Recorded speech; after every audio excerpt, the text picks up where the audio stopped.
दोस्तों हमने first video में जाना था कि फंडामेंटल एनालिसिस क्या होता है।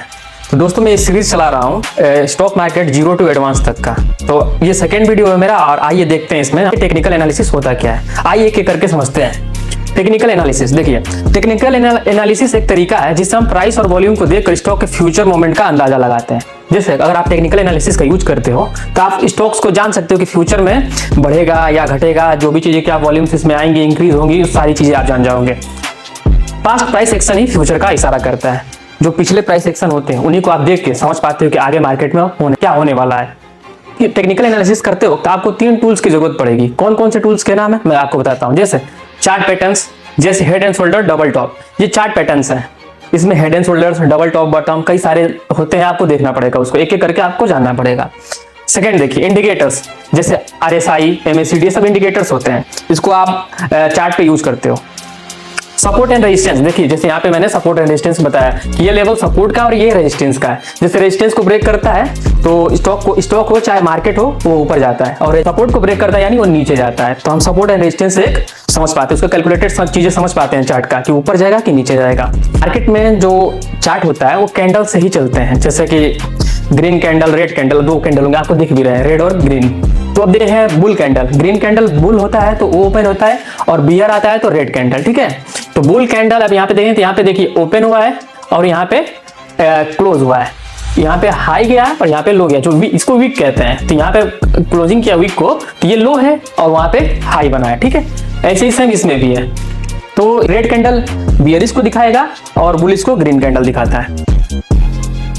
अब समझते हैं, देखिए जो इंडिकेटर्स मैं बता रहा था कि कौन कौन से इंडिकेटर्स हमें यूज करने होते हैं चार्ट पे।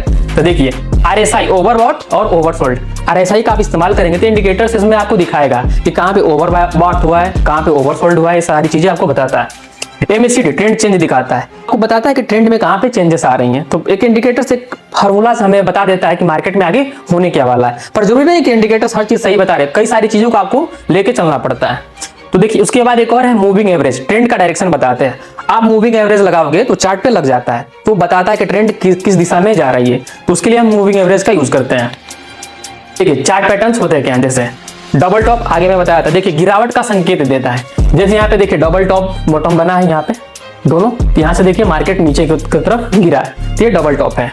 वहीं डबल बॉटम, देखिए डबल बॉटम क्या होता है, जैसे उछाल का संकेत देता है। जैसे यहाँ पे देखिए ये W बना, इसको हम डबल बॉटम बोलते हैं, और जैसे इसने रेजिस्टेंस को ब्रेक किया मार्केट वहां से ऊपर उठ गया। अब ट्रायंगल, देखिए ट्रायंगल्स ये है, देखिए ट्रायंगल में बना है ना, ये सब ट्रायंगल्स होते हैं।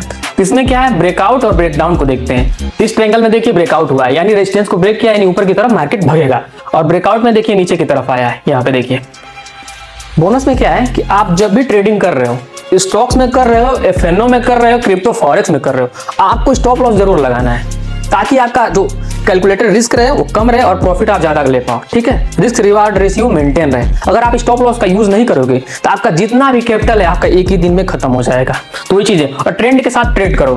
ये ऐसा नहीं है कि जब भी मार्केट में उतरा, चार्ट खोला, तुरंत क्लिक किया, ट्रेड ले लिया, नहीं, क्या ट्रेंड चल रहा है मार्केट में, बुलिश ट्रेंड है कि बेयरिश ट्रेंड है, तो इन सब चीजों को आपको देखना पड़ता है। तो आप जो ट्रेंड के साथ बन के ट्रेड करोगे तो आप प्रॉफिटेबल रहोगे।